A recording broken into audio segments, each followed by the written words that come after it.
glad you want to see a little bit. You see it behind this guy here? Look how filthy it is. Yeah. He didn't clean it. I clean them on. You clean them up, they look good. Wow. But he didn't clean them up.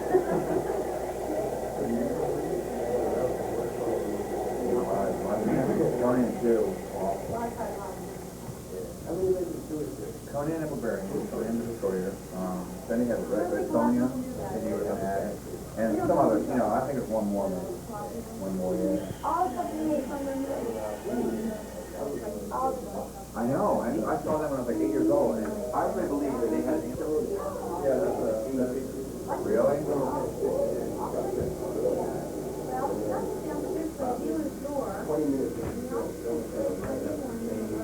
Do they realize where they're at? They don't, but it's pretty obvious. They showed it enough. Right. That's everybody says that. I broke my leg last year, and I was in Canada when we came out, and I couldn't believe it. I couldn't believe it. A friend of mine went to Waynesboro last night and said that there was nothing. Have you seen it? I heard there's a scene where Wayne, the doctor guy, he's like, hey, tell me, he goes, I'm looking for John Connor, you see that? And Wayne guard goes, and they just drive off. That was hilarious. I got to see that. When he told me this, I'm like, that was fun. You know, I thought when his birthday go on a motorcycle, you know, that was a big idea. Because I'm booked, or he's come out of the same or yeah, you don't behave yourself. No, that's why they get your fingers. Otherwise,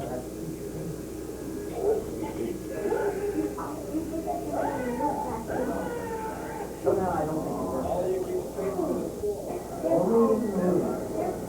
think it doesn't matter.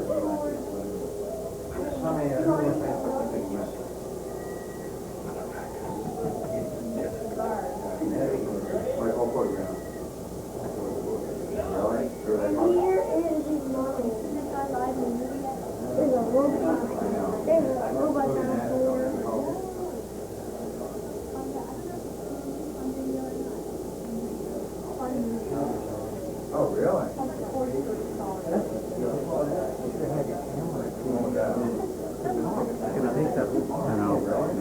That would have been interesting. But he's doing it again tomorrow. You could take this talk. You mean you're out of storage? Why? The movies that come out.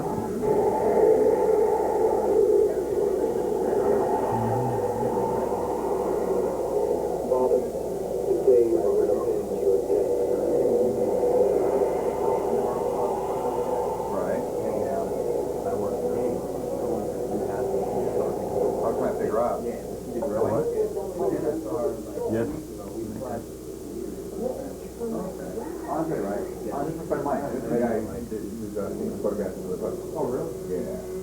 I'm trying to persuade him to hang loose all night so he can see invaders. That's true.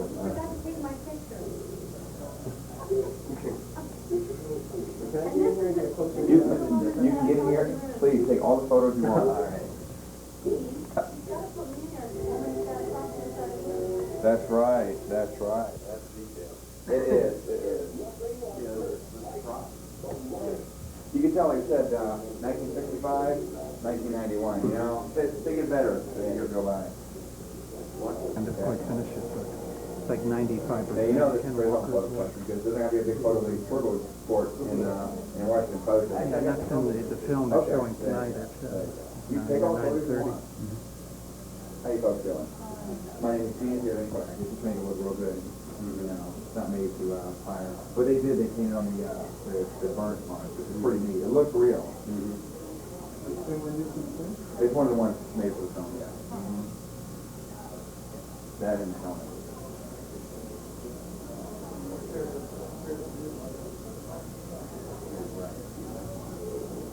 You get a haircut?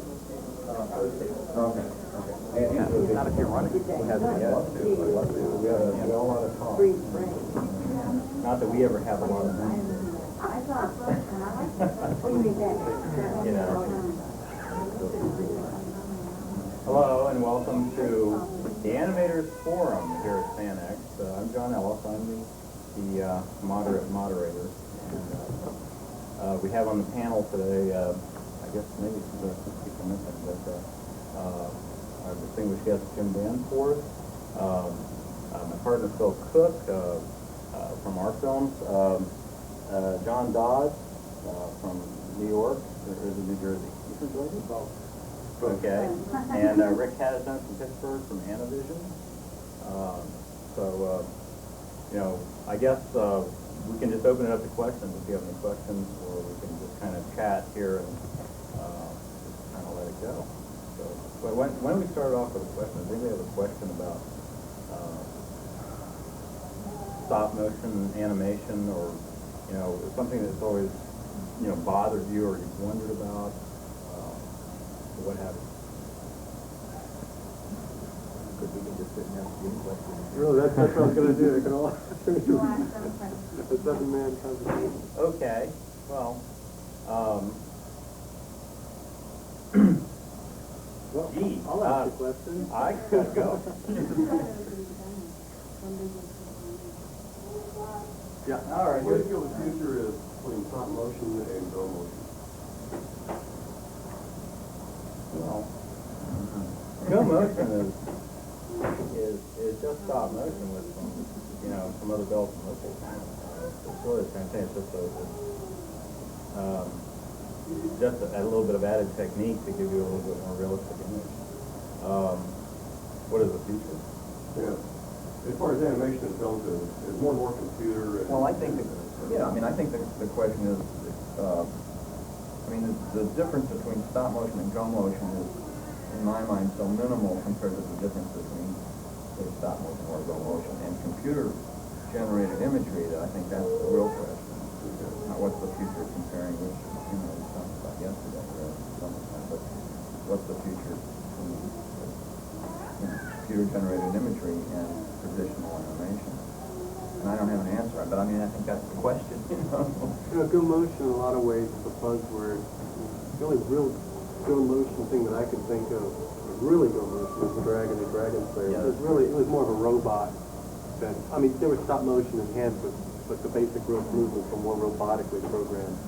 But other than that, people have been coming up with techniques for years to blur gross movements in the puppets. I know you have. We're going way back.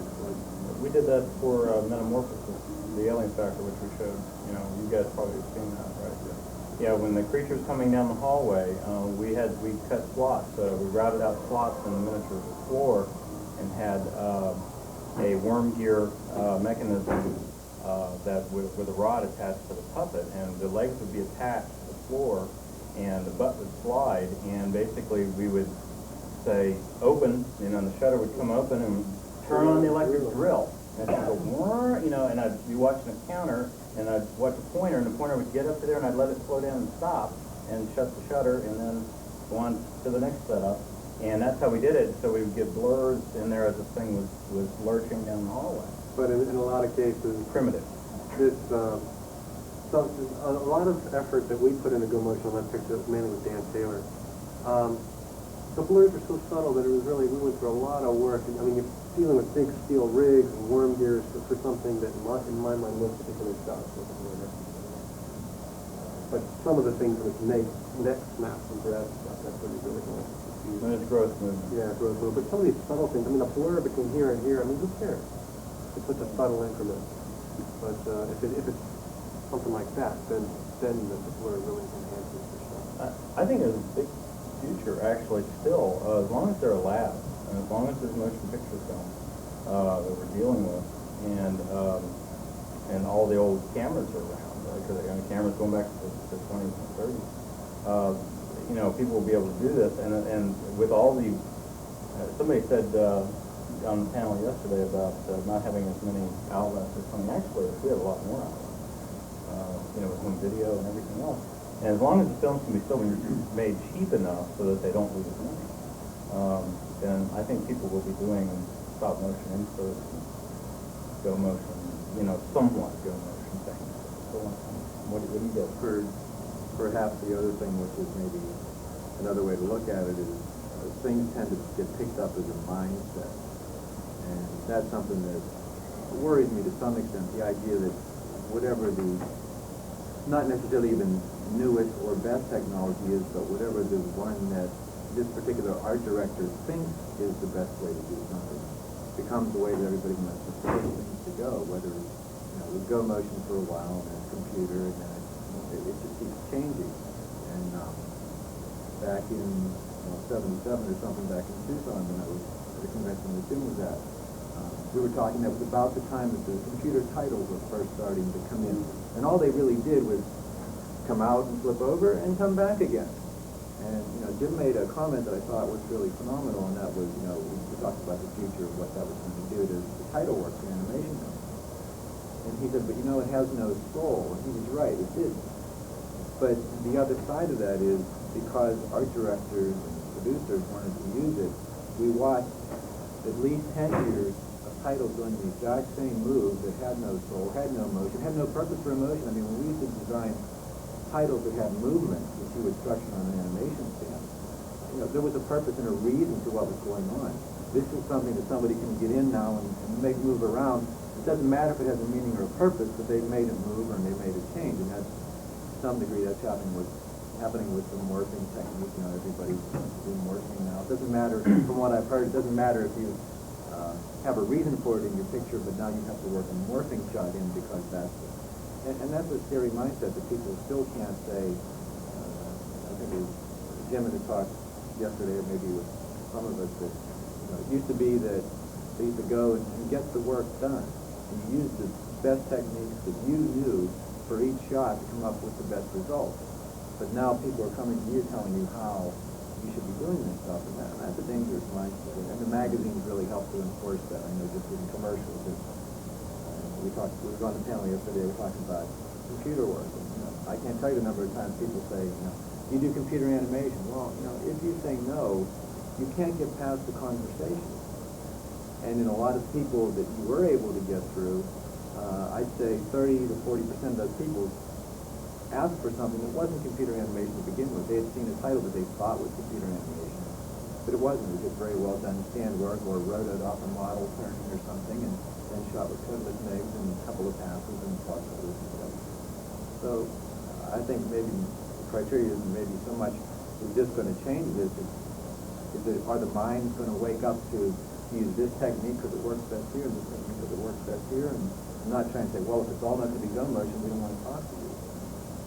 In silent films, the whole trend of special effects has been to make the effects look more naturalistic, so it shouldn't surprise anybody that there's a continuing evolution to make the effects look more real with go motion or computer animation or whatever it is. It's been a trend since 1910. I think what you'll probably see is a sharper distinction in how stop motion is used relative to computer animation or go motion. Stop motion in 1992 probably isn't what it used to be. It's just that's the way to make creatures look real on film. There may be better ways now, at least when you're talking about naturalistic application. Another question. Just an armature question. My friends and I, being more amateur animators, run up against the problem of the inaccessibility of quality armatures. And I was wondering what budget alternatives you guys have found that work. Well, I know these guys make their own. I never had the tolerance for it, but I have noticed ads in Cinefex now for companies that sell ball and socket armatures and things like that. I have not called them up to find out the prices, but that might be an outlet that you could just buy a bunch of joints from somebody and then make, skeletons yourself. So if you have a drill press and a good bandsaw, and a few other pieces of equipment, you can, and aluminum stock and brass stock and other things, you can make your own. I made a human 12-inch human armature that was an ordeal. But I learned a lot doing it. This was from my first movie. We never used it. No, we didn't. You know who has, just one side point, there's a fellow who used to do animation on the amateur circuit. I can't believe I'm bringing up his name, Blake Galentine. He won the award yesterday. Oh, did he? Okay, excellent. I didn't know he was here. I haven't seen him in years.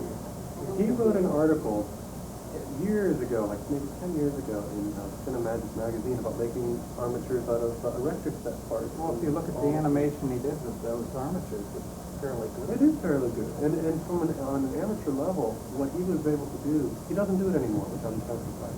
But from an inexpensive, if you can seek him out and ask him what he does, he'll tell you at great length. I do a lot of stop motion models for TV commercials, and they often don't have the money to spend $2,000 or whatever it might be to have a decent ball and armature machine. Probably more often than not, they're made out of aluminum wire. What you see, Armature wire. armature, so-called armature wire, you get in art supply stores typically. Armature wire and epoxy. And a lot of things, whatever. But, a lot of ways to do it. Sometimes it's in combination with one or two ball and sockets where it's important that there be ball and sockets. But probably at least half or more than half of what you see in animated characters and TV commercials are ball and socket armatures at all. You splint them? I don't know what that means. Well, you stiffen the wire between the joints. Sometimes, Yeah, depends upon what it is. Just a twist of, yeah. Well, I don't know. I mean, everybody's got their own thing. I don't like to twist the wire. I just find it makes it more springy. But I find that if you can put a piece of tubing over it, or take even just a popsicle stick and lash it to the wire where the bones, are, where there are no joints.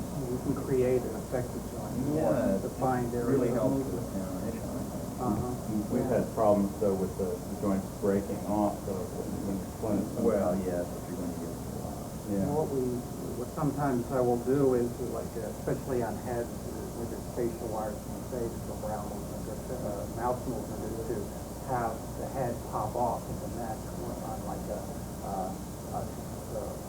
piece of telescoping brass tubing, a small piece to a larger piece, or vice versa. So if you break your face wires, those are usually the ones that are used the most likely to break and put on his head.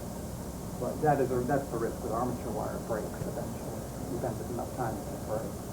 So you might have to deal with that. As far as buying, ready-made joints, I think again it's a mindset problem. There's nothing that is being done by several people who are selling these joints that you can't have done, and you can probably have it done at the same price or less, because they're all making a profit. They wouldn't be selling these, supposedly. I mean, I'm sure the plan is when they start, they're going to make a little profit. All you have to do is find a good machinist, tell him what you want, and he'll run them off, and give it roughly the same price as you send away to somebody who's found a good machinist and has the parts run off. I think people get sort of hypnotized to see the ad and think, oh, great, I can send it to parts, and if you just want 2 or 3, that's probably a great idea. But if you think you might need a couple hundred of them or something, then you're going to save money by going out and doing the same thing that the person did who's taking the ad and trying to sell it. And you don't have to make them fancy, right? I mean, for years I used to make custom joints. This was a joint for ankles, and this was a joint for elbows. Finally I figured out they're all the same. They all work great. Just make one kind, make them in different sizes, make one kind of joint, and just epoxy them or solder them or step screw them together, whatever you're supposed to do. Just get on with it, because the really important part is doing the animation. I mean, there are some differences. The feet need a certain kind of treatment in the hand sometimes. But basically all the other joints that I use are the same. Should I go to the sponsor for it? You do that, I'm sure they probably all look at it. Well, I thought maybe you might want to. That's going to make a lie out of what I just said, of course, because it's made out of 2 or 3 different old armatures. We learn. Yeah, right. But you shouldn't let that, you may find yourself in a position where I did, well, first of all, I had a desire to want to do it. But the other real factor was, I wanted to do some films on my own, and I wasn't going to have, back then you could get Ernie was making armatures and stuff, I was like, well, you didn't have, even $600 or $800 to do your own little personal project to spend on bits of armature. So you get a drill, and my first ones were made with a hand drill, and probably everybody was, you'd be surprised when you do with a hand drill in a file, and you can step up and get it on an actual drill press, get some milling bits,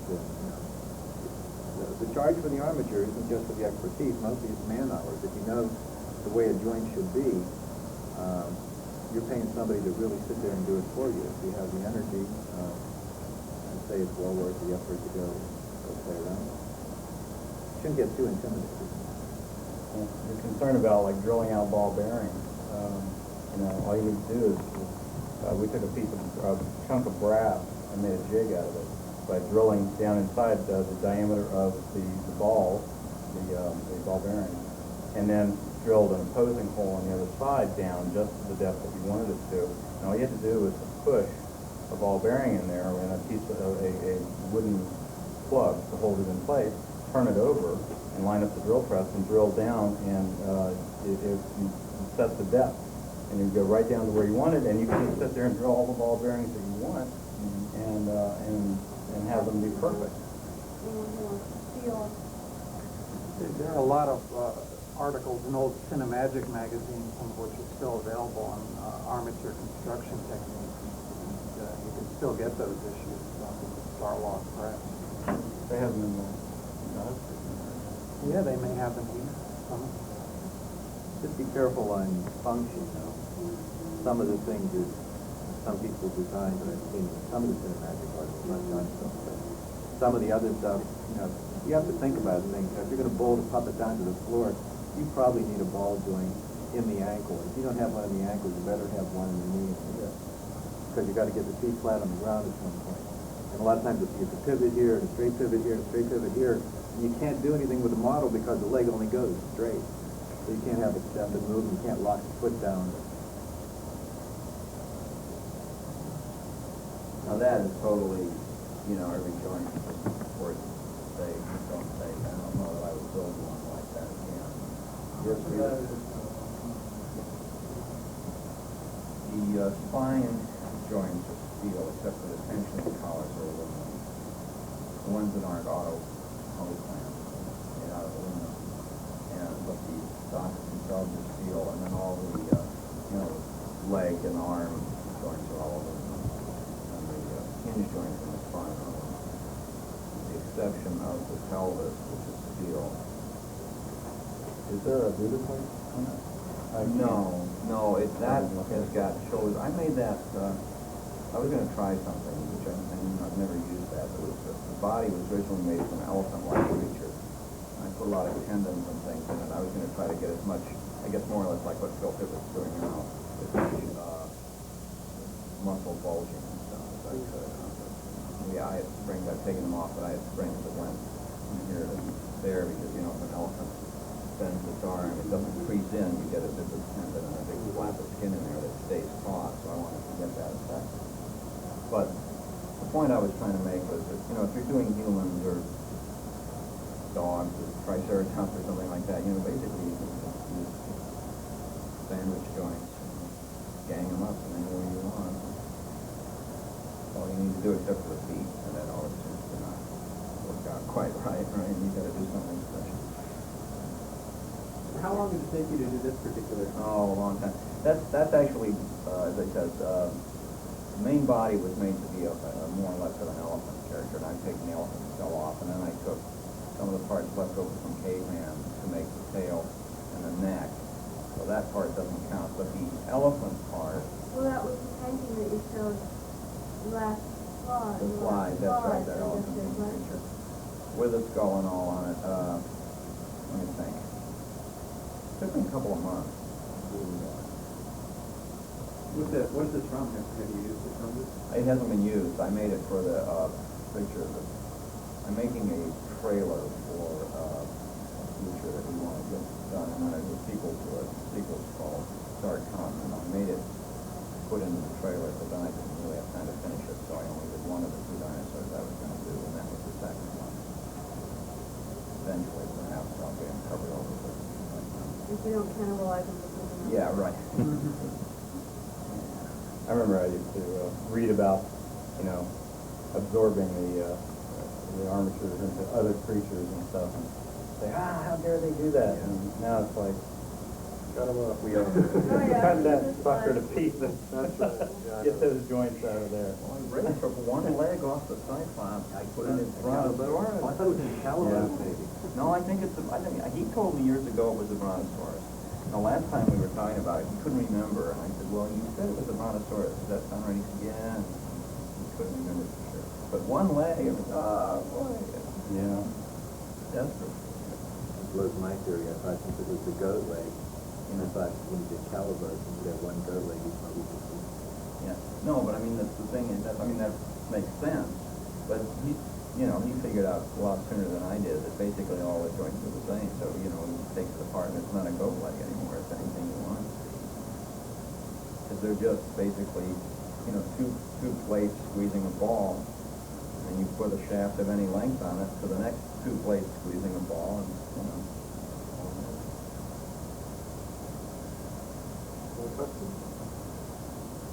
I saw a stop motion dinosaur walking along, and the part that I could never figure out was when you see slow motion of people running, their pectoral muscles bounce up and down and their thigh muscles move.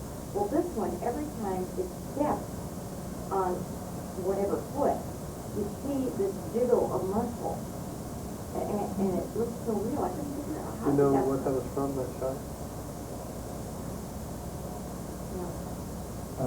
It was a short. Was that not, I don't think that was stop motion. I think that was, you remember the thing with the movie theater where, Yeah. no smoking? I think that's what. And they're watching on the screen and you see a brontosaurus walking and I think that was done computer assisted drawing. Oh. And they were finished with cells and, you know what I'm talking about? What's that, no, there's always, the guys come walking in, goofy little characters, and the guy starts to smoke a cigarette, and he burns up. It's all clay animation. Clay, And it's showing previews of movies, or maybe it's called the movie. no, at the movie. Yeah. That's it. It was so impressive because you could see the muscles and things shift. Well, we could do that in stop motion. Yeah. Nobody ever gets around to Well, doing it. but how do you Never know. do it? But how do you do it? You have something inside that you can move Yeah. a little by Well, little. like that one where it's gone, it will come back. I've got a screw device on the shoulder blade, so that the idea was that when it steps down and took the weight, I would be able to, with an Allen wrench, screw the screw, and then the whole shoulder blade slides up, so you can see it take the weight. And you could do the same thing. With a fleshy part? Yeah, I think I would just put some kind of like a toggle joint that would basically just push the rubber around so you could animate it up and animate it down so you could see a wire. I mean, like everybody talks about doing this, we never do it, like you guys have. I have. No, we never had the time. Dan Taylor probably would try it. And then he'd be And we'd yell at her. See, you can get inside the model, so a lot of people don't realize. I remember when I asked, and Rick told me this years ago, I said, you just make a slit in the rubber, and you can't see it, you know, it's normally. I mean, and if you get up close, you can always use super glue or something to seal it, but you can stick an Allen wrench in there, and you can do all kinds of stuff. I mentioned breather plates earlier. When you see a creature like what's a good example? 1 million years BC, the young Tyrannosaurus is laying there, and it's breathing away. And I always thought, well, they must have a balloon in there, right? But it's just a piece of metal. It's just every time moving. I don't know about that. I mean, I think Ray, I don't know about that one specifically, but Ray used to use bladders, and Willis O'Brien used bladders. They're cool like basketball bladders. I thought Ray had bladder trouble. I'm sorry. I found a really good way to do that if you hook it up to a blood pressure gauge. Yeah. We discovered that, yeah.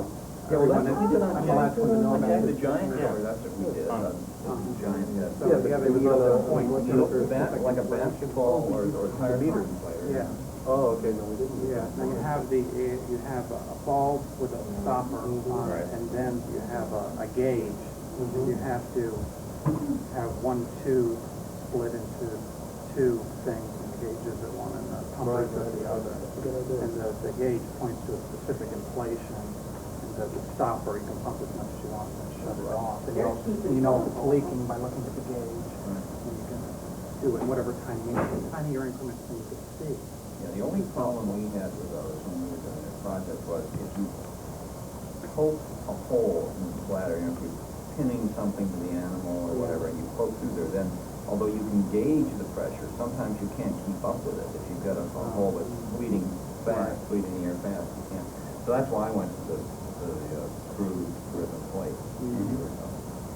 But you know, I always look at these things, probably from too many years in the business and getting cynical, but I always look at these things from a political perspective, you know, and the whole nature of the business has changed. When I was doing this stuff earlier, I was always being criticized by the producers for trying some of these things. I mean, that was the whole mindset was just get it done. And they said, what are you doing, Jim? What are you know, you're making multiple exposures on this. Don't do that. Well, they never specifically said that to me. But the gist of it was, don't do anything extra. Don't make it better. Just get it done.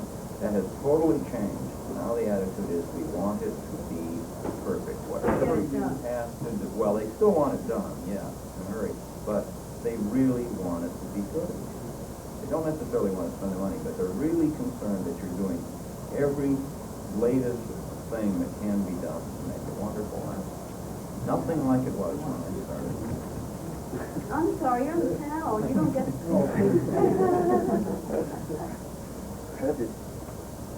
Always has 3 feet on the ground? As I say, I haven't animated it, Oh, okay. but no, it wouldn't have to have 3 feet on the ground. It could go up to 2 feet. The other thing that's interesting about this, I think it's interesting about this one is it's got holes for anchoring it down the normal way, but then I've also got these little hook bars here because, you know, when an elephant walks very, very slowly, there's a long period of time when the foot is no longer flat on the ground and you can't screw it down or anchor it down. But yeah, it's not moving through space. It's just simply riding up on its toenails, basically. And with animation, although, you know, an animal that's actually in motion, that's not a problem, but with animation, you tend to get the whole foot shaking around. So I had a way of putting a hook over this that would allow me to pivot the foot, but you know, it would at least not tremble from side to side, even though it wasn't flat on the floor. And what about the 4 set screws in the bottom? The 4 set screws in the bottom are because I found out, you know, years ago the hard way, that when you just cast the rubber around the bottom part of the foot, then when you tie down, I mean, you've got 2 choices. You either cut all that rubber away, and then when the foot lifts, you can see the plate, and as the rubber shrinks, you can start to see the metal even when you don't lift the foot. Or you leave the rubber on there, and when you tie down, you've always got this sponge pad between the bottom of the foot and the table, which means you never have a really firm anchor.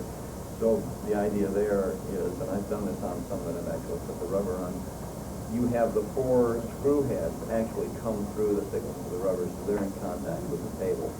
And yet, you can have rubber up to the thickness of the screw heads that's still surrounding the foot to keep it from shrinking and pulling back and revealing the bottom. These aren't taps, these threaded. No, those are for ball lock pins, which are like an those are like an aircraft fastener. They hold aluminum plates together when they're riveting, I think, is what they're for. We always just, you know. Well, I use screws too. It just, This is easier. no, not necessarily. You know, as I say, a lot of things I'm going back to a simpler system. I think I was just, the last ones I built, this big 8-thing just had screws in the feet, and the dinosaur had screws in the dinosaur. But I would just go back to screws. And you have to use those, if you look, those have hardened rings pressed in. You know, the ball lock pin has 2 ball bearings that are spring-loaded that come out of the shaft. And if you just drill a hole in a plate of metal, but it's steel, eventually those hardened ball bearings will cut their way out through the hole. So eventually you get a hole that's all chewed up and it won't hold it anymore. So there's a hardened steel ring pressed fit into the aluminum there, so it can't, the ball, the detent balls can't pull out. It's too much work. It's just easier to tap it and thread it.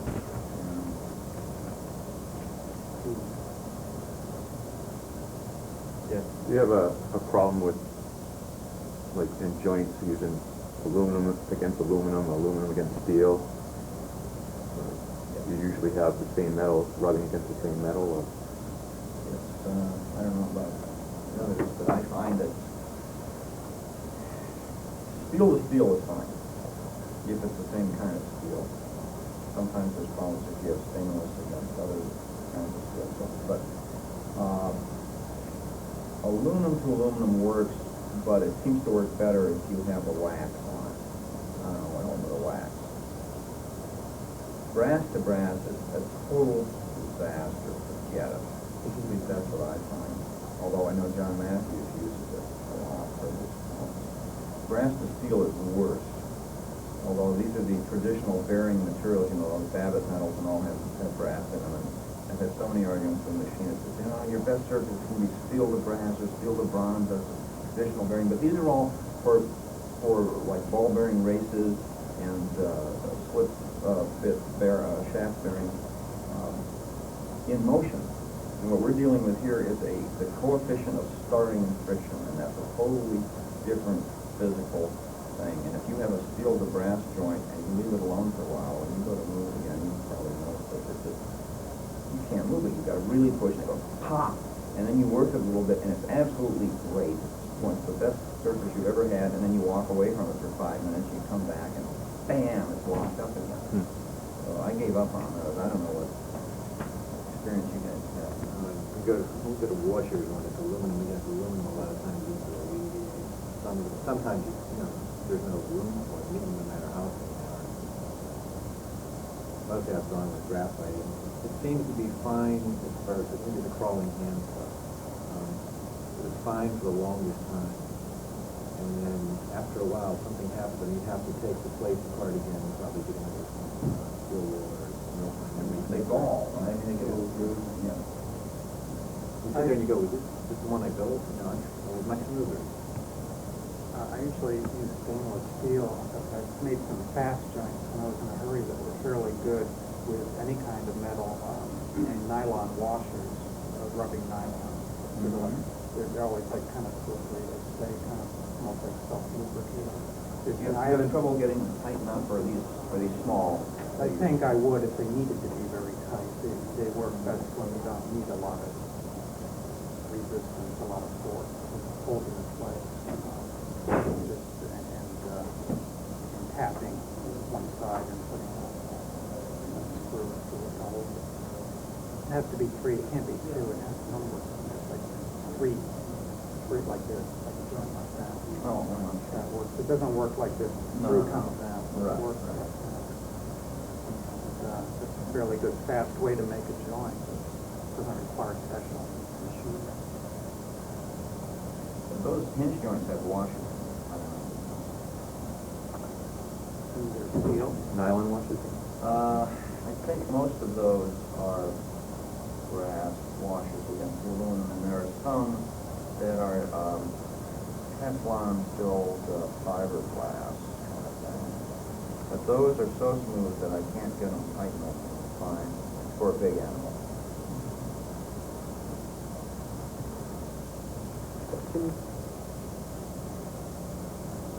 It's like a two-part question. What type of fun latex works best for animation models, and also what type of paint works best for animation models? I don't know what works best. A lot of things work. There's a new paint. Most people don't even know about it, that somebody started making for use on latex rubber. It sticks really well.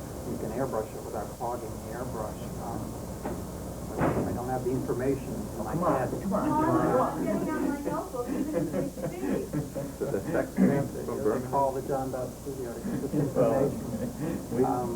But they also make a paint used on clay, and it sticks really well. It's hard to get it off for claymation. It will be. But it's like he doesn't advertise anywhere. He has these labels he makes on his computer printout. It's like, but it really works. This stuff's really good. But I usually use, or in the past I used just acrylic paint with Pro-Fade makeup, which is a prosthetic makeup piece. But sometimes it's hard to get through an airbrush, a good airbrush. Latex will make acrylic paint stick, but it makes the surface so leathery, it makes it move and wrinkle very badly. Oftentimes we found we needed the puppet to be shiny or wet or slimy, as in the case of Ted's film for the Deadly Spawn picture. And in the past we used to put glycerin on them, which looked great, except the puppet, the latex would absorb the glycerin, and he'd be like a sponge, and he'd start to rot after a couple of weeks. It was just an awful mess. And 2 years later, I mean, he was just collapsing. But Ron Cole, he came up with this wonderful... Some kind of urethane coating. The urethane coating that you spray on things. Oh, it's great. It looks like it's wet all the time. It doesn't damage it doesn't affect the malleability. It doesn't peel off. That was a big breakthrough for us. BJB in California. It's made to be used on urethane, but you can put it on anything flexible. It's just a flexible, clear coating. You can get it in gloss, or you can get it in semi-matte, or you can get it in matte. Oh, really? It's the matte, really matte? I've never used the matte, but I'm sure it is. It just comes out of a spray can. I mean, for the shiny stuff, even Armor All will work, I find. Oh, yeah?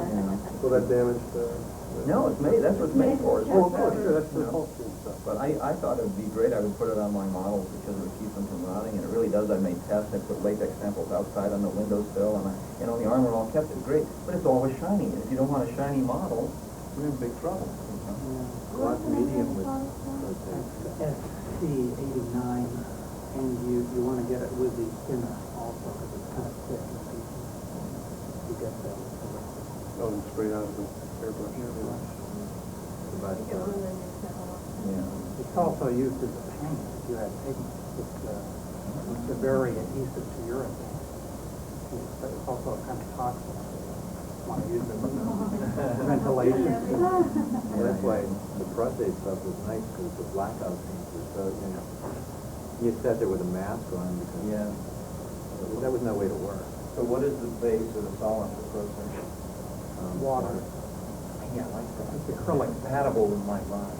It smells a little funny at first. Jones was the first one that introduced me to it. At first, it's like, oh, what an odd smell, but after that, it's like, gee, I really enjoy this. I really like it. And the more you work with it, the more you enjoy it. And the best part of it is that it's not toxic. And what I've done, just as an experiment, I've never done a wet model or anything, but it seems if you mix gloss medium with the prostate, you can give it That is the way to make things shiny. Put out through Mad Hatter distribution. No, I'm joking. I see. What is this for? Just to push on. I mean, the Right. hole is just to make it lighter, but this is just, when it's covered with rubber, there's gonna have to be some way to hold it, you don't want to push on the neck and move it. And what about? Just so when it bends, it doesn't get a round elbow. That just simulates the bone. The problem with these armature things is they, and the wire too, is they get this sausage bent arms. Very pretty. Will it ever work? Just have a question for Jim, and I hope it's not a dumb question. I was wondering if you can explain briefly just why stop motion just takes so long. Like if you're going to make a creature just walk across the screen for like a few seconds, like I've read like 30 seconds is a good day for you guys to do. And explain briefly why it takes so long. I mean, I know you have to move the figure like a little bit by hand. You didn't want to animate, right? In documentaries and stuff like I'll that. tell you something, I'm not in the panel, I'll tell you something interesting. I've been an animation fan for years, I was the ultimate collector, I got my husband. And he was doing, he did a shot on caveman, which is not used in film, but it's like every animation fan's dream, my God, you get to watch the danforth push puppets. Well, it was wonderful, except after about 5 minutes, I was bored stiff, because it takes so long, these movements are so minute, that, it takes hours, and, through the first 10 minutes when you're watching it, it's like you don't see anything happening, because it's all happening in their head, and with the puppet, and you can't see it. And People, I'm sorry. Well, the hard part to me is putting in the cages. I mean, you can animate pretty fast if you don't care what it looks like.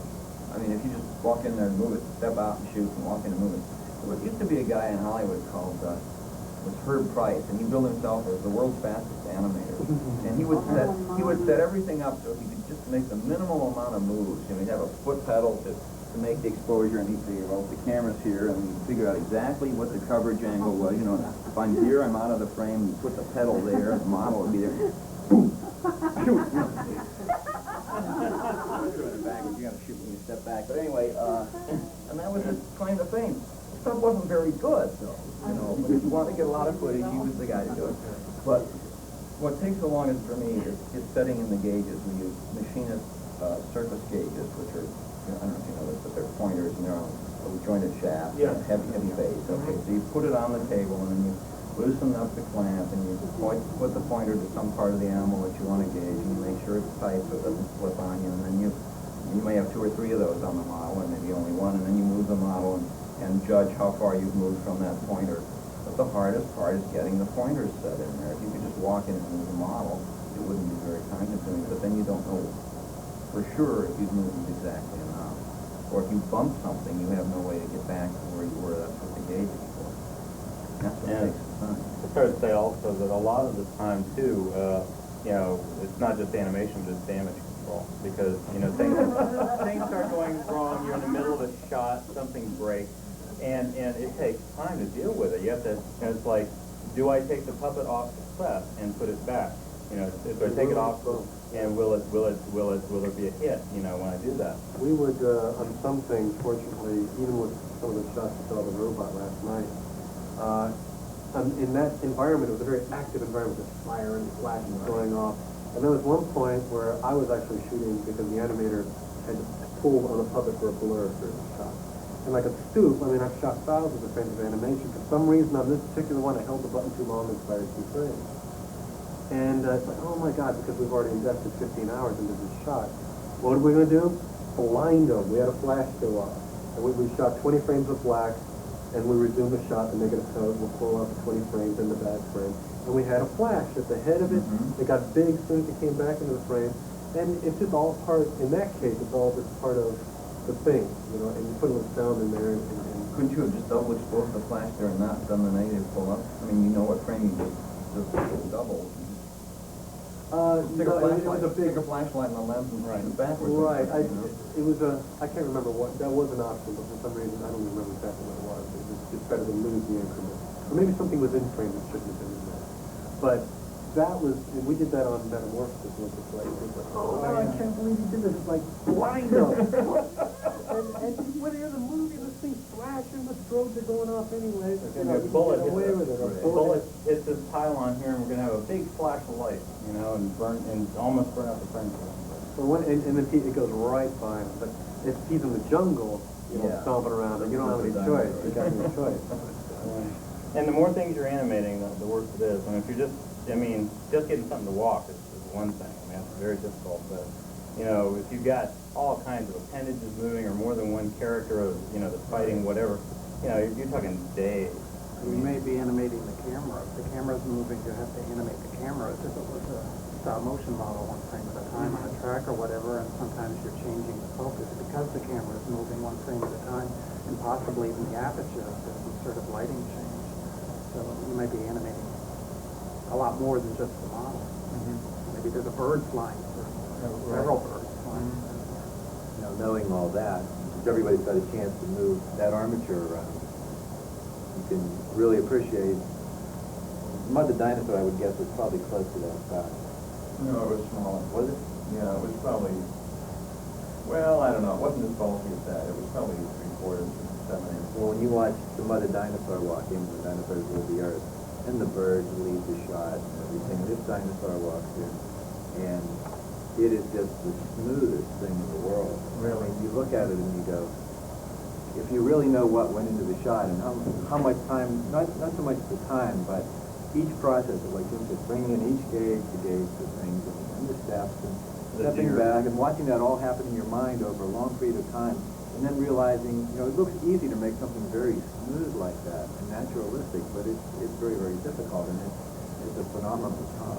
As I recall, that the Mother Dinosaur, it was done with a build-up technique, gluing or attaching sheet foam to the armature, and then thin skins that had detail on top of that. Did you think there was any advantage towards the quality of movement of the finished model and doing it that way? Could you? I thought some interesting things happened around the throat that were totally accidental. I mean, I did not animate anything in the throat. There's a couple of scenes where you kind of get the feeling that something's happening. There's a tension or a flopping or something in the throat just because the skins are stretching as the head is moving. And you know, a couple of dailies I got back and I thought, oh, we mold. I didn't even, you know. Do you not glue down areas of Yes, the skin exactly. so that it might move? Exactly. Yeah. I like doing that. I'm lazy, you know, I don't like making molds, and I don't really have, I mean, it depends in which period of time and what shop I'm in and so forth, but generally I haven't had a lot of space to devote to mold making, and I find that the plaster gets everywhere. So if I'm doing photography, and sometimes I've even had an printer set up, and the last thing I want is a lot of plaster dust in here. So I try to avoid making molds. Not that there's anything wrong with doing it that way, it's just my personal thing, and I can build these up without making any plaster molds. That's why I like doing it. But it doesn't work for all kinds of animals. Do you think there is any advantage to getting good quality movement, doing a build-up process in that you could constantly check how things looked and moved as you did it, rather than like bake the armature? Sometimes you do it, but you bake the armature inside a big mold and project it with a liquid foam that gets hard, and sometimes the foam gets into areas that constrict the movement.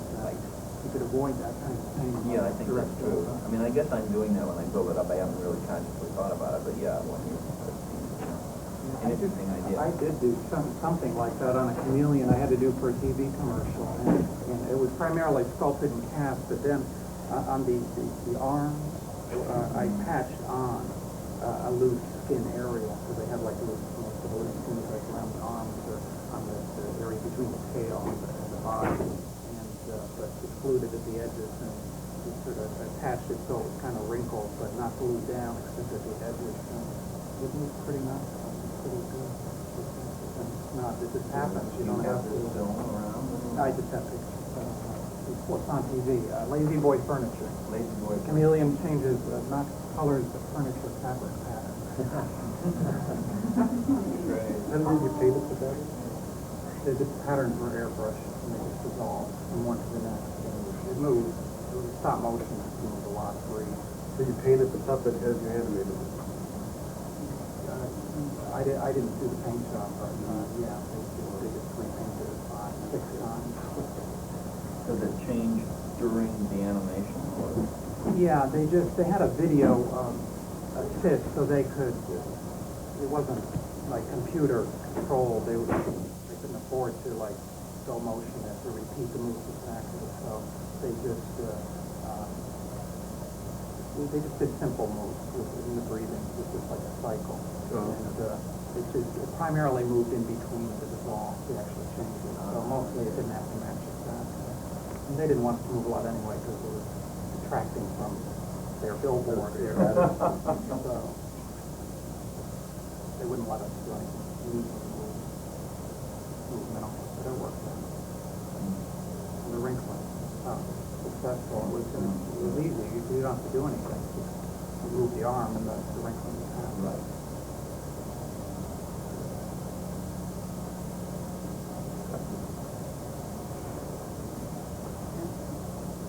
I have a question which is totally unrelated to stop motion, but the mat painting. You mentioned yesterday you did rear projections for most of your stuff. When for your plate that get projected, what would you use for that? Not a regular work print, would you? No. I've used different things at different times, but the best way I find is to make a mass print. You make a black and white print from the negative. Have that developed to a very low contrast. I mean, this is complicated. It's not something you're going to be able to get people to do too easily.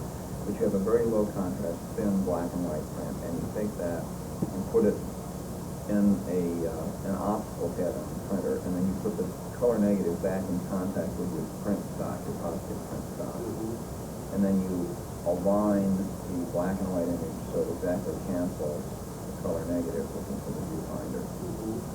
And then you make the print. And you sometimes have to make it in 2 passes. It depends. If you get the black and white exactly perfect, you can make it in 1 pass. And what that does is the black and white print, of course, has density where the negative doesn't, and it has no density where the negative does. And, you know, I mean, in gross strokes, that's what it has. So that where your negative is very thin, which would give you an extreme black on your print, there's some density in the black and white, so it keeps your print from being totally black there. And where the highlights would be very, let's say, for example, totally black on the negative, and they aren't, but let's say they're totally black on the negative, and wish they weren't. There's no density in the mass, so you can put a lot of heat through there and get what little information there still is on the negative down on the printable range on your print stuff. So that's the best way. You're making a low con, very low con. Yeah, but it's lower than a low con. Failing that, if you can get the low con print stock and have it flashed in addition to being low con by the lab, that's pretty good. Not as good, but it's pretty good. That optical process you mentioned, is that something you do yourself? Yeah, I don't have the optical printer at the moment, but when I did, I did it myself. And it's the best way to retain the color saturation. The low con, when you flash the low con, it dilutes the color, but when you mask it, it almost intensifies the color. Did you get that? Now, Yeah, right. don't try this at home. We're professionals. You don't want to try to have it, could be dangerous, yeah. Yeah, don't go to 1 hour photo, they won't know what you're talking about. We've actually gone to 1 hour photo and taken 35 millimeter Extrachrome that we've shot. We used to shoot a lot of stuff on slide film because we could take it the E4, the E6 down and get it processed through the motion picture camera, and then Yeah. Well, we have special, Kodak run a special run for it, but the for and then we would just send it to the local photo shop to turn uncut. They didn't want them to put them in the file. for me. Well, they're paranoid if it's not the original cartridge. In our area, they won't do it. If it's a film flow cartridge, they won't touch it. Oh, well, here it was great because we got a turnaround on test. Oh, it's great, yeah. And even though, and when we used to shoot a lot of graphics, we used to shoot Extrachrome because it was high contrast and really punch the colors up, and you're just going straight to shape. It's wonderful. And you could get a test done for nothing. The place that I used to work, and then They didn't charge it for test. CBC, you know, if it was, I forget how many feet it was, and a lot of times we'd just say, well, this is short, you know, let's just put it through as a test, and we don't have to pay for it, you know, and when things were tight, so that was neat. But the stock is extremely expensive. But you can't do that with a negative? Well, for a while, we didn't have a 35 lab here. Well, In DC, we had two big labs, Capitol and Byron, and they went out of business. all the during negatives, Reagan though, although I don't know if it makes any difference, all the negatives they process at daylight balance. I don't know if it makes any difference in the process. See, my notion was to take the amateur stock and get by it in bulk, put it through the motion picture camera, put it back and pull it back into the cassettes and take it to the 1 hour photo, and hope that the Processing is consistent. well, yeah, but no, not to use it, but to just get The actor Johnny Killer, whose idea was it with the heart ship. The witches? Yeah, gargoyle. Yeah. It was, I read somewhere that it was done with an actual airplane and was that your idea or? No, I mean, I didn't have anything to do with how they shot the movie, with the exception of one sequence.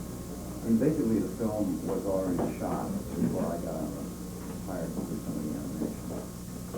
But they did have a sequence that they wanted to redo and alter as part of the fight, and so I did some storyboards, and we went back to the beach with the dog and the chimpanzee and shot some additional footage. So I had some input on that, and I staged some of those shots. But basically, those are the only ones that's done by the director.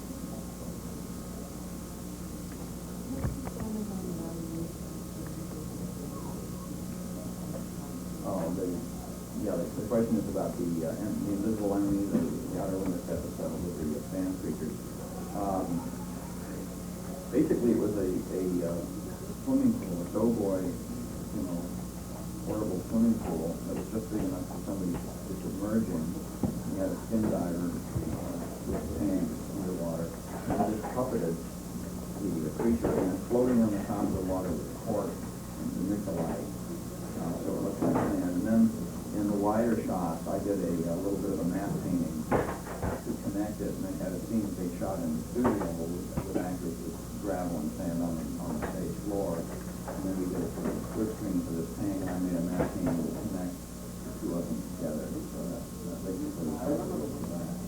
got your screen.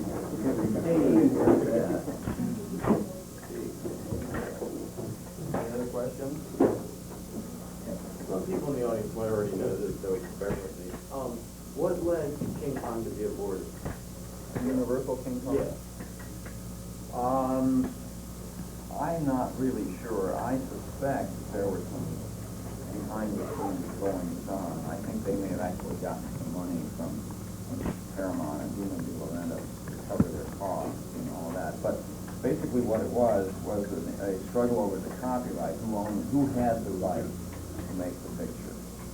And apparently there had been verbal promises made by the RKO people, the Department of Artificial Pictures, which owned the rights to the remake, to Universal saying, yes, you can do the picture. And Universal started out thinking that they had a deal in the works, and they started drawing up the contracts and all that. Meanwhile, at least according to Universal, Dino De Laurentiis and Paramount went in and made a deal with RKO and actually got some documents signed. Fired, I guess.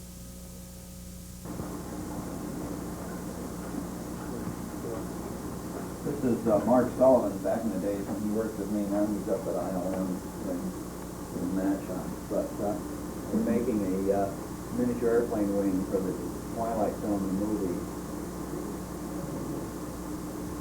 There's fiberglass wing coming out of the mold, and that's how the wing element looks when it's photographed with cloud shadows passing over the wing. Then, this is about a 6 operating shot here. I'm working on the optical printer, printing matte of the wing. That's an example. I just detected film from being exposed there. Now we're trying to shoot clouds. Actually, none of these clouds worked out very well, and we didn't use them, but we made a number of attempts at shooting high-speed clouds. Now that camera's running very fast. Then we made films making fiberfill clouds that we dollied in on. This part of the shot was not used, but the idea was they would start and then go into the cloud bank and come out over to the airport. I'm shooting the painting on its side. Whoops, we don't actually have the shot in here, the finished shot, do we? Well, all right, anyway, we're on another project now. This is a very old one where we were testing for commercial at Cascade Pictures using a submarine model that Tom Sherman had made to try to simulate underwater, but doing it all dry. This is a miniature projection into a painting with bubbles reflected in. And the submarine comes out of the mirror, comes back on these prints have all gone pink, which is what the Kodak stock always used to fade to pink, and now they've improved that. No longer does that.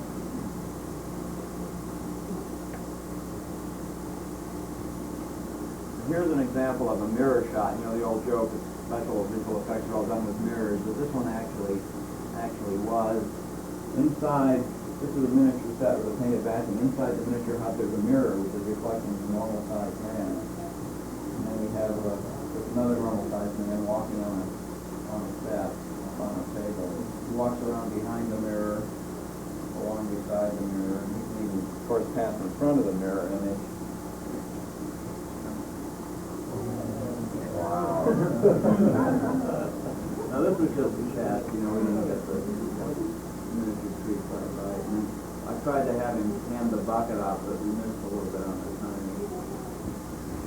But from this test we got an actual job, which I don't have a print of, but a job from a McCulloch chainsaw where we had a big logger, and I basically did it the same way. All right.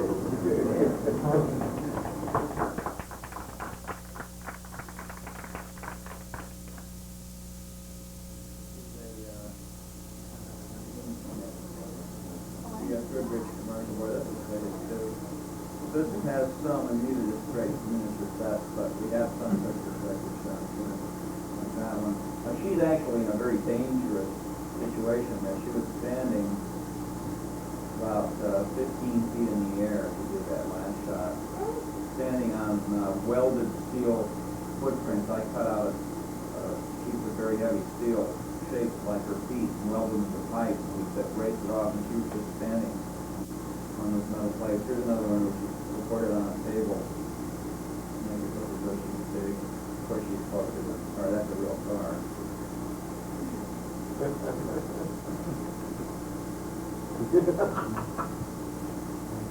These are some shots from Bring Back Alive. Oh, sorry. Sorry.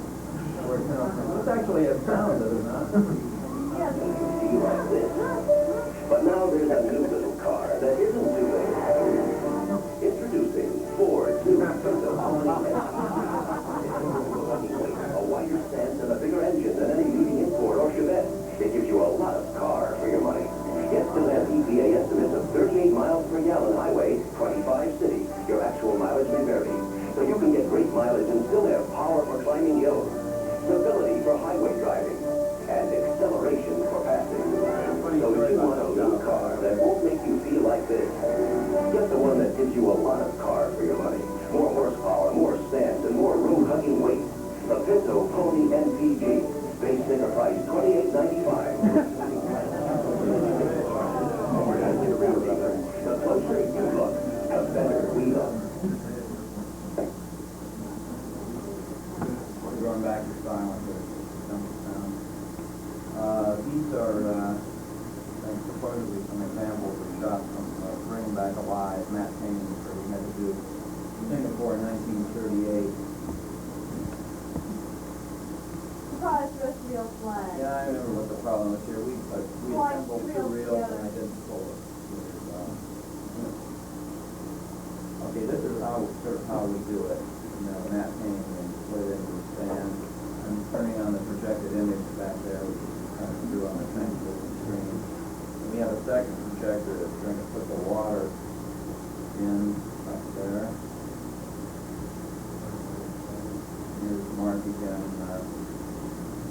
putting some lines, detail on the painting. Get this thing in sync so it runs in sync with the camera, and that's what you see. Little motion and the smoke coming out of the ship down there, and you have the tiny junk drifting across the harbor. That's painted.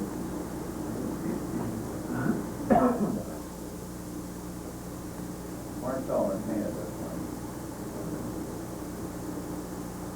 Projecting in the black flag, and then projecting on the scene down here with the fountain and the car, and then actually people come running out and getting the car. And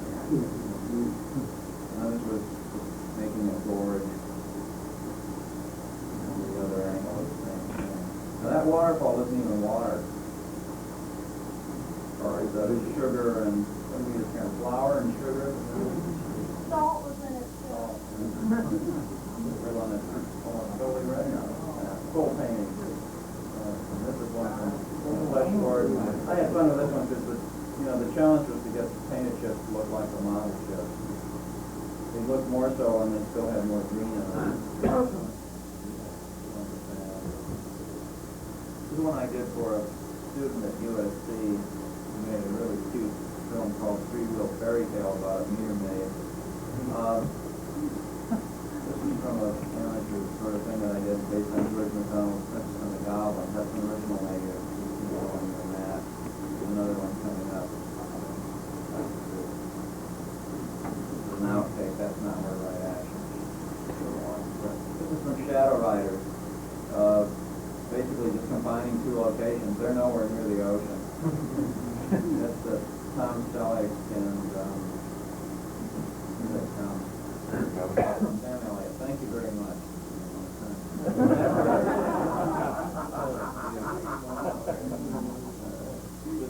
Mickey Spillane, Murder Me, Murder You, TV movie, and the New York skyline, of course, is fake, and we shot this in San Pedro. Yeah, he just walked through a split screen.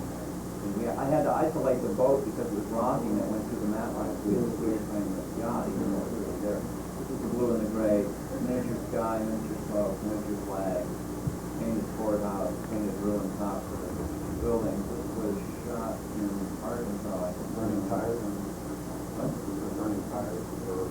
No, it wasn't. This was a part of the test I made for Cold War in the Country Garden, which never got made. This is long before I Shrunk the Kid.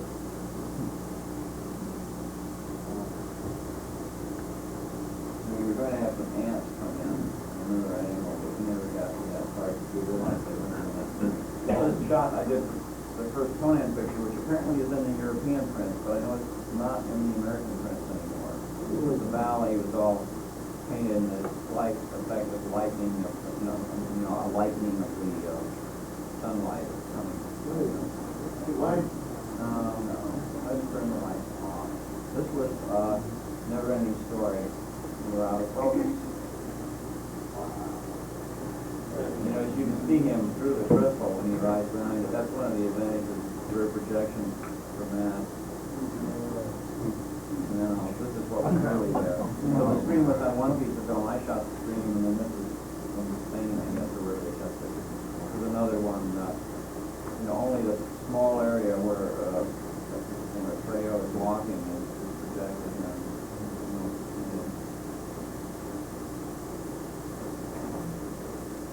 That's that. Wow.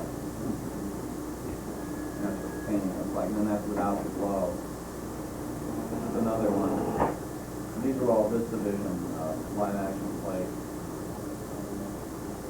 Painted pinnacles, and then the second pass to the ring. This was the Ewok adventure. Now those are real clouds that I had already had on hand, stock shots, but I made them, and then painted mesas.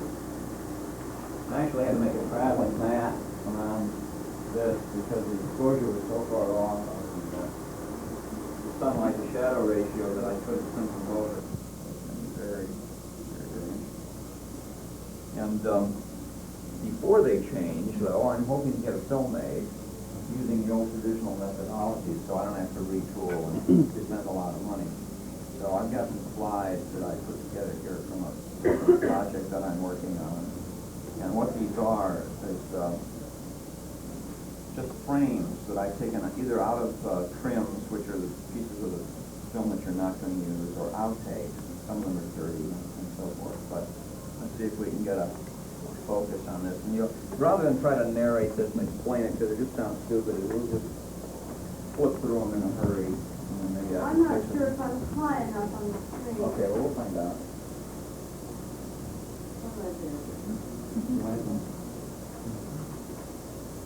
There's a lot of things.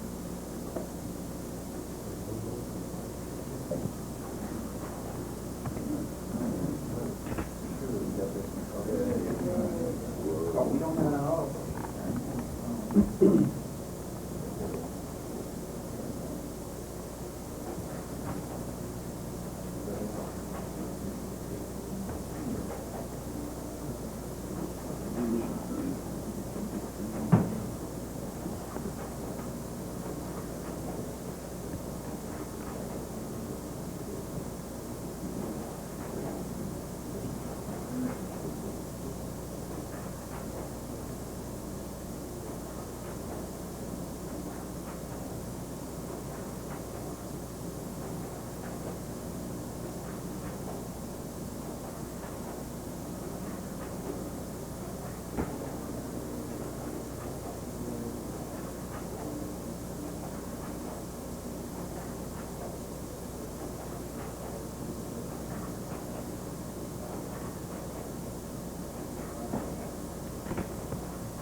That's that.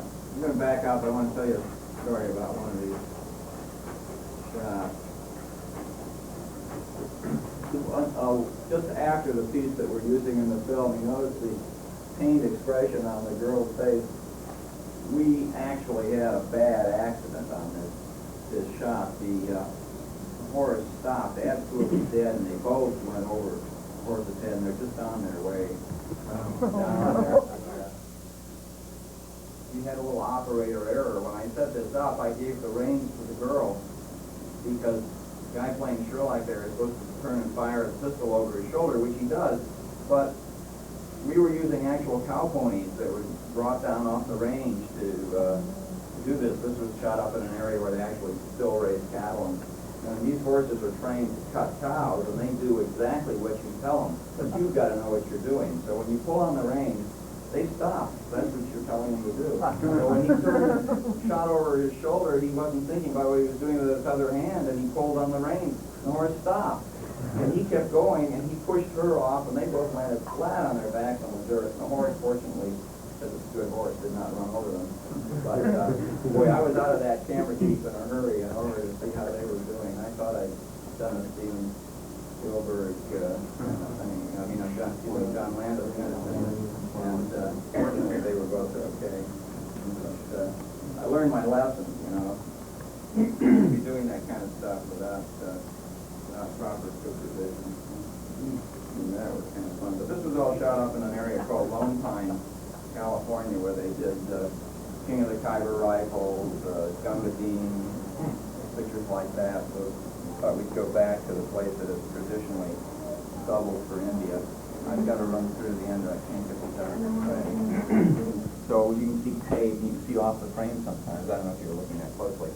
And then across the top and the bottom, this is composed to be 166. So I've got some tapes and things at the top and the bottom that you would never see in the film itself, you know. But how much of mono for slides? That's how it comes out. How much of the film is shot for live action? Oh, we got 8 minutes of cut footage, but that's, I mean, we're not attempting to make the whole film at this time, you know, we just made the trailer. I mean, I shot a lot more than I needed. There's some of these scenes play, well, like this one, you know, there's a shot of an old lady in a red dress with a girl in sort of like a mountain hut. I shot that as a complete sequence, the dialogue and everything. There's intercuts and all, but what we have in the actual trailer, the way it's cut, is just the master comes in and they talk about this creature, the monkey creature, and then we go to an iris. I mean, it's made like a trailer. It's full of little punchy dissolves and wipes and things to keep it going. But anyway, I had a lot of fun doing that. We got to recreate 221B Baker Street in the set in my shop, and we got all the Victorian, you know, carpets and drapes and props and little ginger jars and everything. It's a lot of fun. It looks like it was fun. It was fun. And now all I gotta do is get the sound on it so I can then get it transferred to the video and get the money. And get the money without You know all about that part, don't you? Yeah, no butt project. That's right. Bill? Footage in your trailer, is that actually going to be in the film, or is it just a promotion? No, I don't think any of it will be used. I mean, we might be able to use some of the animation cuts, and there's a shot of a balloon there and a few things like that, but I'm not sure how many of these people would be acceptable to the backers, and there's a couple of them I'm going to fight for because they're pretty good actors, and there are a couple who didn't prove to be quite as good. There was one person who's definitely not going to be in it, but anyway. And you financed this all yourself? Yeah, it took about 3 years. Spent a lot of money on it. But, it was fun at times, and well, you know how it is, and it's agony at other times, right? You're working at 2 o'clock in the morning. One day, before we shot the Baker Street scenes, I was up. I had about 2 hours of sleep, and what was I doing instead of being home resting, you know, getting ready to direct the next day? I was repairing the furniture that one of the actors sat on and broke.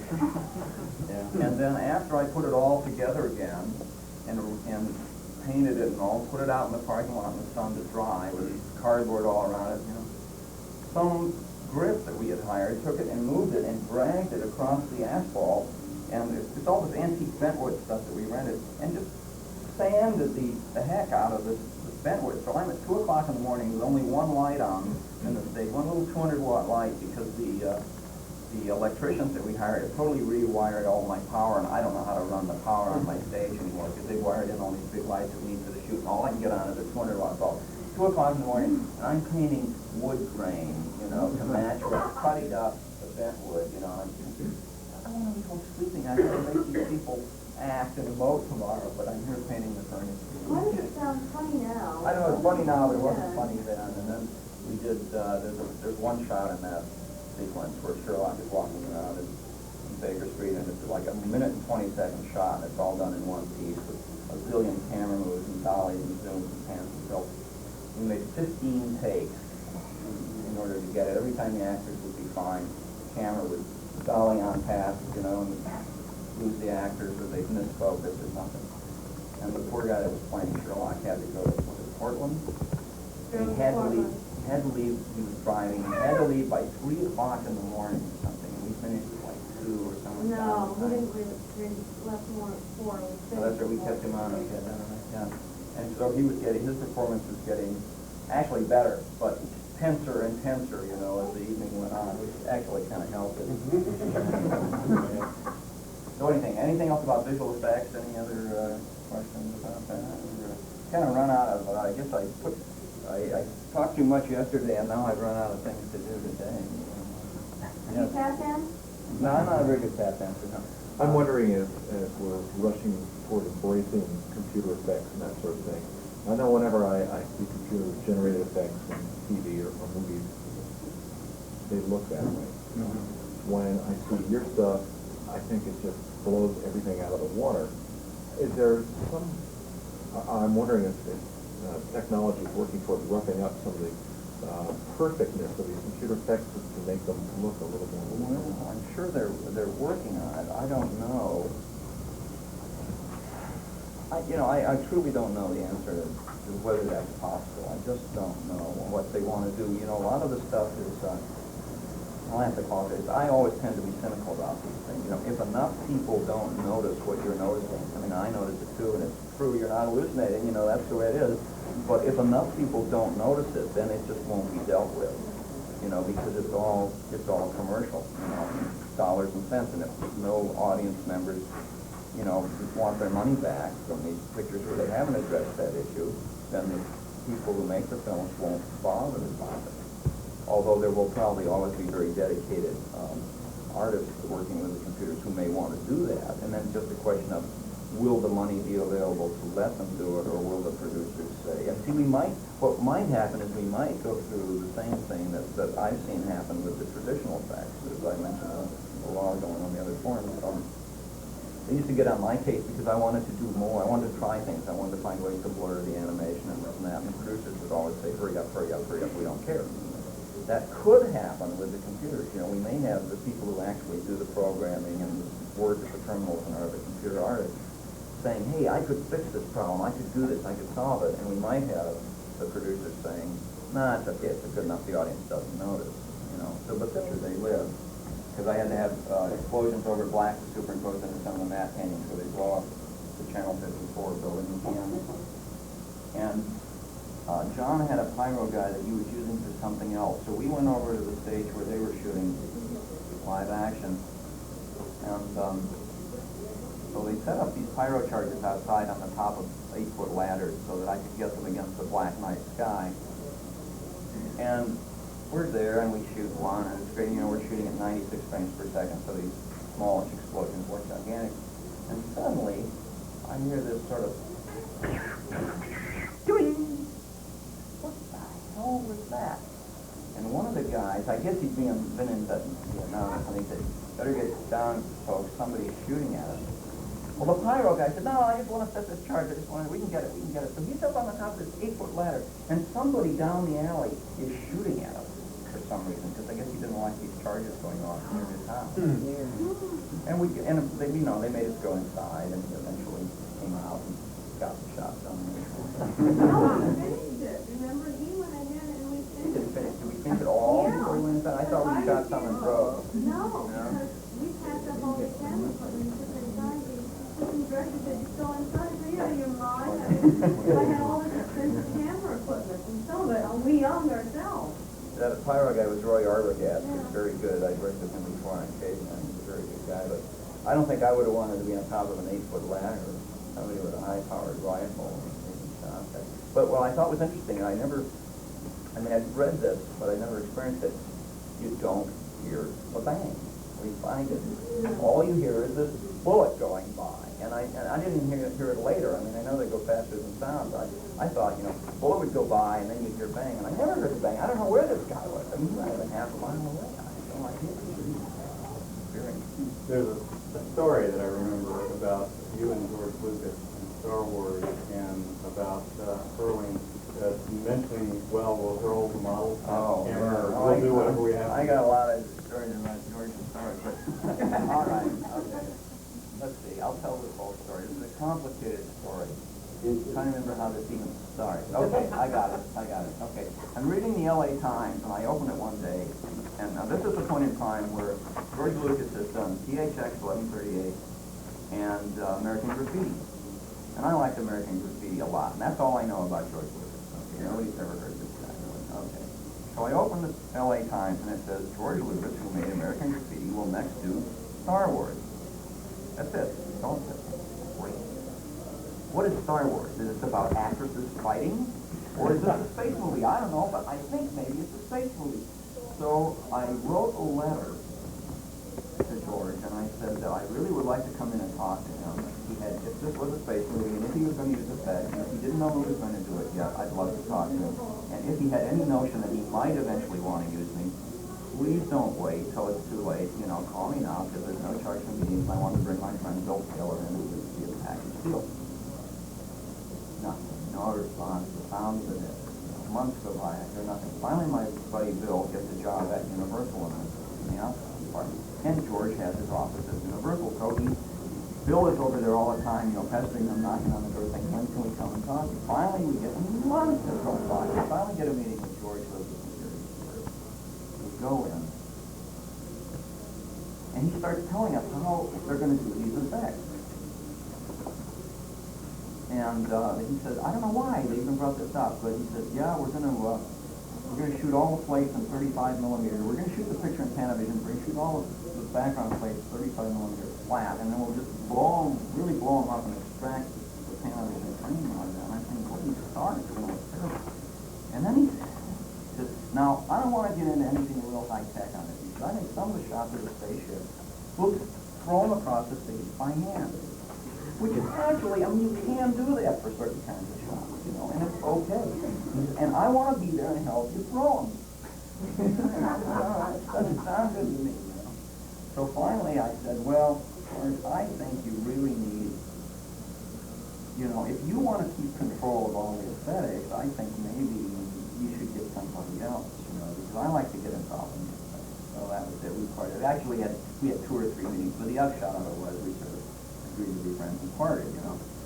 About a year later, I get this call from Gary Kurtz, and he says, George really needs to talk to you. Can you come over to the town? So I go over to what is now Apogee, but what was then Industrial Light and Magic, which is out in the San Fernando Valley. And George was sitting there ringing his hand, and he said, and look, I really like George Lucas. You know, I've met a lot of people in this town, and most of them don't, mentally I'm still in love with him. Most of them don't impress me favorably, but George Lucas, there's something about him, there's an aura about this guy. He's very honest, and he's very sincere, and I really like him. I don't always agree with his decisions, as in the case of his story on Tony, but he's a very interesting and unique man. Anyway, he says, Jim, I've spent $1 million on this picture. I got 5 shots, and it's been a year, and I've got 5 shots I can put in movie effect shots. What am I going to do? So we looked at these shots, and I gave him some suggestions, which they actually did. And then he says, do you want to take over this picture? And I said, no, I don't want to take over this picture. This picture's already underway. Well, anyway, why does he want, what is happening? You know, so I come to find out, years later, it took me years to find what the backstory of this was. The backstory is, apparently to relieve the tension of doing the effects on this picture, John Dykstra and his team had come up with little diversionary activities. You know, it's like Friday, we got to have 30 minutes of fun, you know, because we're going crazy the rest of the time, and it's 18-hour days and all that. But what George Lucas and Gary Kurtz see as they drive in to the facility to find out what's going on this week, they come around the corner into the parking lot, and up on a 15-foot forklift is John Dykstra with a refrigerator, which he pushes off to see how big a dent it will make in the parking lot.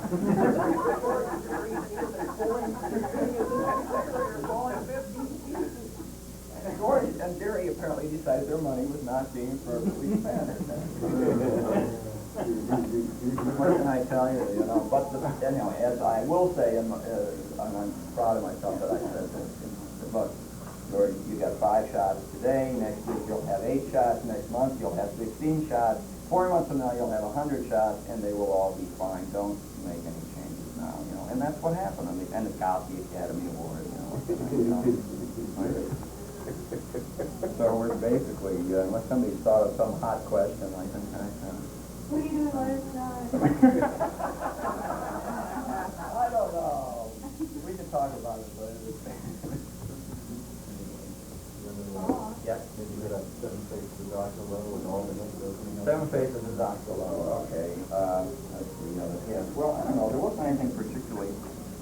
The heads growing in Dr. Lowe was done backwards, obviously, you know, it was snipped off, and it was sort of a one-time deal, and if I made any mistakes, we were going to be in real trouble. I know for anybody that didn't see it, there's a scene in the 7 faces of Dr. Lowe where the Loch Ness Monster grows sort of 6 auxiliary necks, each of which has a head with one of the characters that is sort of one of Dr. Lowe's alternate personas.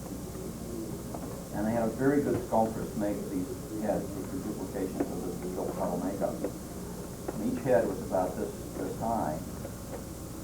So I had, on the armature, I had designed like a block, and the armature was set screwed so we could stick these necks in when the time came and split it and set them in. But the thing was, there was a lot of work in each one of these little heads. They had hair, and then basically like little makeup jobs that could run on the foam rubber, and then they didn't put on the end of these long necks, which was just wire. So I had to basically snip them down, snip the top layer of skin off would be one frame, and then the next week make a smaller ball on the end, and with scissors, clipping these down, and then get wire cutters and start cutting the wire on the neck and rounding that down and going backwards. And it's in 2 cuts. So there's a reverse angle and there's a front angle. So the idea was to pre-program exactly or to predetermine exactly where we would make the cut. So I would not cut any farther down than that in the front view where we see the faces. Then we could turn the model around and do the map setup where the necks are growing out, which of course being done in reverse, we then chop off the rest of it. And it worked. I mean, there were no problems. But that was the trick. And you know, and then of course I have to animate. You know, going in reverse, I have to first animate whatever it was, 6 seconds or so. Actually, it was quite a long scene because they're all saying, get out of town, get out of town. They sort of would think, well, I think there's a cut in there. I don't think that was all but there's some action at the beginning. So I had to be relatively confident that I had all the action of all the little heads correct before I started cutting. And there was no way to, you know, process that film, make sure it's okay, and then go cut, you know. So that was just one of those bloody bombs. But, I mean, that happens all the time, and we do things that are irretrievable. There was a slide, I think it was a slide I showed yesterday, of a very tall building, that thing was a very tall building, not the building in Texas Commerce Bank. Before that building was finished, they wanted to do a commercial showing it being built. And it was basically the same thing. I painted this painting on 2 or 3 levels, and then I had to scrape it off. And it was very hard painting because they gave me the actual architect's blueprint to work from, and they were watching it like a hawk. It had to be exactly right. So we have one piece of glass. We have a background projection of the sky, and then the plate that they made in Texas, which didn't work, so I had to repaint it all. It had terrible flickers, so I had to basically repaint all of the buildings that were already there. And then on another pane of glass, I have the ironwork structure of the building. And then on a pane of glass in front of that is the skin, the glass and the concrete facade. So I have to scrape this down a little bit to reveal the iron, and then scrape down the iron, scrape down the front horn, and it was done in dissolves. It wasn't like full animation, it was a section and a dissolve. And the director was there, nervous, you know, what if something goes wrong? What if something goes wrong? I said, well, I know, I'm worrying about that too, but what I'm going to do is shoot the paintings before I scrape them off with a blue background, because we have to map them in and do whites or something. And it was, you know, a day before it's due, and the clouds are moving, and it's dissolving, which means I've got to run the background projector in reverse, do the fade for the first part of the dissolve, back the background projector up by the amount of the dissolve, fade, you know, do the straight, fade in again, and Karen was sitting there with very elaborate notes, you know, don't forget the clouds, don't forget, you know, back up 6 frames, do the shutter, and all this kind of stuff, so I didn't make any mistakes. I know, we actually did one mistake. I did one mistake. I missed one of the pullbacks on the clouds on the dissolve, but they're going so slowly, and it's such a tenuous, you know, a cloud is so tenuous looking that the fact that it gets transparent for a little bit, you don't notice. You haven't lived until you've gone through a situation where you shoot the shot, you don't know if there's a hair in the aperture, had a giant fly go through. It's 2 a.m. in the morning, and you're standing there looking at 2 perfectly pristine clear glasses at 4 or 5 And hours a little over pile of paint, you know, paint sawdust down the floor. and you wait. Luckily, it turned out fine, we had no problem. Yeah. But, you know, it's easy to do now. There's a lot of that. That's exciting. Have you ever had one of those blow up in your face? Those irreversible things? Yeah, I'm trying to think, I must have, I can't, probably mercifully, I have amnesia about that. You haven't had anything in 15 years ago? Yeah, no, nothing major, I mean, I've had shots that didn't work, but they never seem to be the sort of irreversible ones, you know, and the ones that you have to absolutely get, probably because I spend more time worrying about it, planning and being very cautious. But I mean, I have a lot of things that I'll shoot several times physically on the ride. But nothing like Peter Sellers in the opening of the party. I remember the opening of the party. That's where he has to tie his shoe, and he looks for something to put his foot on. His plunger of explosives to blow up the castle. No, nothing like that. I mean, the worst thing that ever happened was really nothing to do with the shot, but I was doing a scene for Dominic and Eugene, I can remember the name, Dominic and Eugene, and I had to paint a very silly mat shot. They had shot a shot of this room where these 2 boys live, and I don't know if this name's in the movie or not, I haven't seen it, but they had a shot with one of the beds made and one of the beds unmade, and they realized later, just for editorial purposes, that the shot where somebody just looks in the room, and they needed to have both beds made. So the mat shot was to paint out all the rumpled bedclothes. There was one of the kids was in the bed. He was asleep in there, yeah, he was asleep in the bed. Paint him out, and all the blankets that are down on the floor, and it seems to be just on the bed, where it's easy, I could blend to the floor, blankets are up against the wall, so I can match the wall, anyway, and paint a made bed, okay, that's the point of the story, is not that. The point is that, again, right down to the deadline, and to do this, why did I have a split screen? I don't remember. Oh, because I wasn't sure if their camera was steady, since I didn't shoot the original photography, and they hadn't intended it to be a matte shot, it was just a production scene, so I thought I'd better freeze frame this, just in case, so it doesn't jiggle. And to help the grain, I overlapped 3 frames. So I split screen one part of the scene and not another. I can't remember what. But anyway, I have this foreground glass that I have in a sliding holder that holds these split glasses. And I pulled it out so I could shoot through the ship's plate. And I was walking, it's dark, late at night, and I'm walking back to change the projector or something. I forgot I had this split out, and I walked into this clear piece of glass. These are unframed pieces of glass, about 28 inches wide, that you slide into a slot. Hit it with my head, snapped it off, it fell and caught my hand, and still got a scar. Bleeding like crazy, and I thought, you know, when I realized what I'd done, because I looked down and I still move my thumb, but I don't know how bad this is, but pretty soon I'm going to figure it out, and I'll probably go into shock, and the shot is due tomorrow. And I wasn't there. And Karen wasn't there, and I better just finish the darn thing, because if I stop, you know, to do anything other than binding my hand up with a rag, which is what I did, I'll never get back here. They'll take me to the hospital, and I'll never get back, and I'll pass out or whatever. So I did it, finished the shot, and then I called Karen, and we went and had it stitched up and all that. But it was fine. The shot was fine.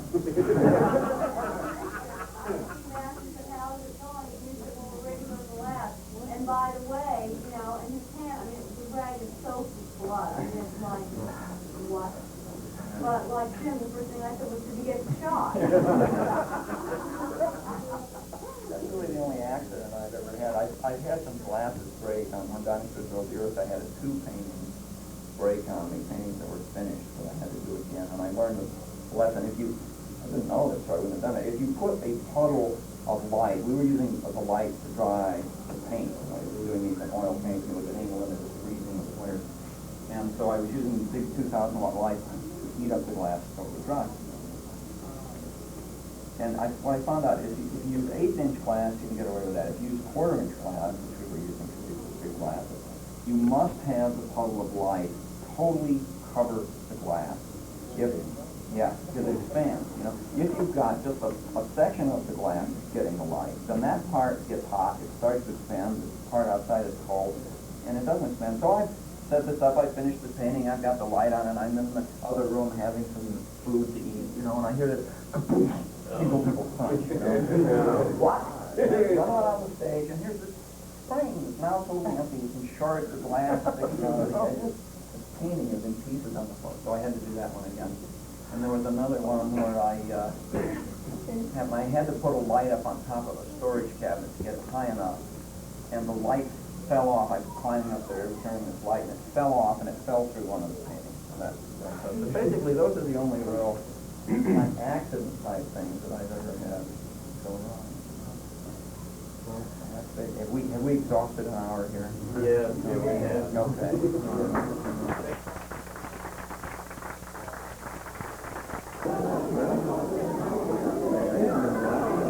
Yeah, I worked on one of the listening pictures.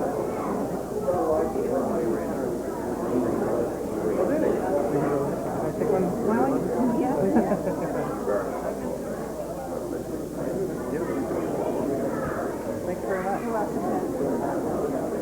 You can join us here. Sure I will. Welcome back. That's right. I'm gonna be okay. Make it up.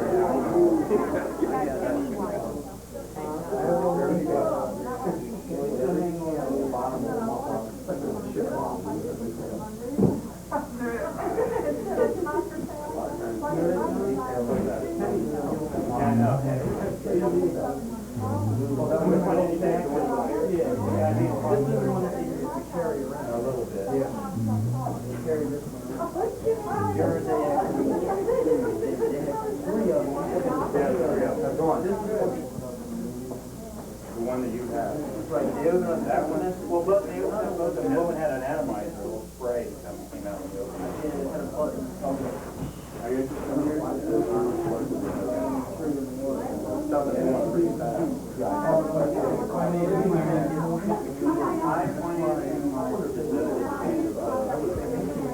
Yeah, right.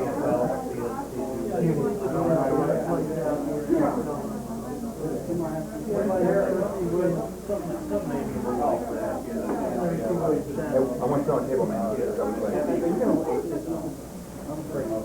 Go see one of my customers on there, and it falls off on the line.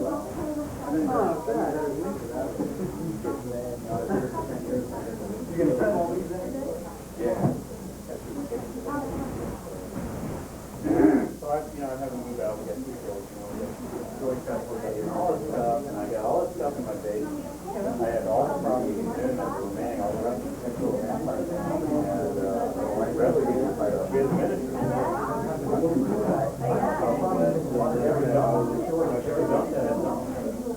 So we don't need this. We're not gonna make it into doom. Carol could see us that. And we found out, and the architect found out, we went down there and we rescued all of them. So, and they said, here, take it all. He was having and, but just, they made us sign this thing and said we wouldn't use it in any other movie. Any other movie? But they knew I was.